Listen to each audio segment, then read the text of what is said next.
Anies pantas dilupakan. Sudah, titik. Ungkapan itu meluncur dengan sangat lancar dari mulut Bonnie Hargens di salah satu acara ILC. Ia berkata sambil menggibaskan tangan kanannya, seolah-olah sedang mengusir seekor lalat. Sebenarnya kurang etis membuka catatan ini dengan kalimat manis semacam itu. Tapi sungguh saya kesulitan mencari alternatif lain. Mungkin karena ungkapan itu sudah terlalu keras bercokol di kepala saya selama berhari-hari. Hargens adalah pengamat politik yang tajam. Analisanya selalu menarik untuk disimak. Pastilah setiap ucapannya punya dasar dan alasan yang kuat. Pernyataannya itu memang mampu membuat saya terusik.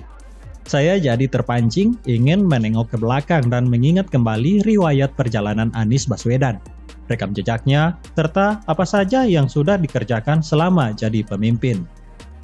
Hasilnya memang tidak begitu menggembirakan. Nyaris, seluruh program Anies berjalan terseok-seok selama ia menjabat gubernur. Bahkan harus berganti-ganti nama segala agar tidak dibilang gagal. Sebut saja misalnya OKOC, yang sekarang jadi Jakpreneur. Belum lagi, program rumah DP 0 rupiah. Program itu memang terdengar menggiurkan. Bahkan dijanjikan bisa membangun 300.000 rumah selama kepemimpinannya. Tapi nyatanya, sampai sekarang 1.000 rumah pun nggak sampai. Warga kecewa, sebab ternyata yang disediakan Anies hanya rumah susun yang dihitung-hitung harganya lebih mahal. Fenomena ini mengingatkan saya pada film berjudul The Invention of Lying atau Penemuan Kebohongan. Dikisahkan, penduduk sebuah kota hidup dalam kejujuran. Mereka tak pernah mengenal apa itu dusta dan kebohongan. Sampai suatu hari, Mark Wilson berhasil menemukannya dan lalu menggunakan kebohongan untuk mendapat keuntungan. Dari kebohongan itu, Mark memperoleh apa yang diinginkannya.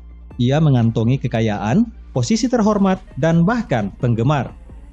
Anies mungkin tidak sama persis dengan Mark Wilson, tapi jika melihat fenomena di seputar kepemimpinannya, rasa-rasanya enggak berbeda jauh. Di satu sisi, ada dusta yang berkelindan. Di sisi lain, ada yang diuntungkan. Dusta yang belakangan ini amat mencolok adalah ketika Anies menanggapi robohnya pagar pembatas Tribun JIS, stadion 4,5 triliun rupiah yang dia bangga-banggakan itu. Anies mengoceh, insiden ambruknya pagar adalah bagian dari proses alami. Memang menawan sekali ucapannya. Tapi, untungnya kita belum pikun-pikun amat. Orang akan mengiyakan perkataan Anies jika stadion itu dibangun 200 tahun silam. Lah, ini bau catnya saja masih menyengat. Kita pastilah akan lebih menaruh hormat jika Anies berterus terang bahwa misalnya spek material pagar JIS memang kurang baik sehingga gampang roboh dan seterusnya. Tapi rasanya mustahil dia bakal berkata seperti itu.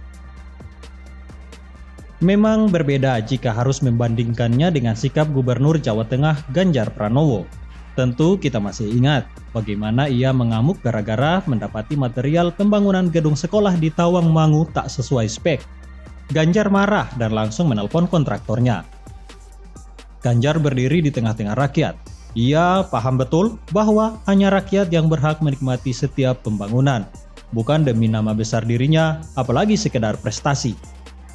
Pada akhirnya, saya paham kenapa Anies harus dilupakan. Selain dia datang dengan membawa citra buruk politik identitas, banyak programnya yang tidak berjalan, kecuali mengolah kedustaan. Begitu kira-kira. Artikel ini ditulis Sobar Harahap, yang diposting redaksiindonesia.com dengan judul Cituan Pencipta Kebohongan. Bagaimana menurut Anda? Jika Anda berpendapat lain, tuliskan komentar Anda di bawah ini. Saya Rafael Karisma 90.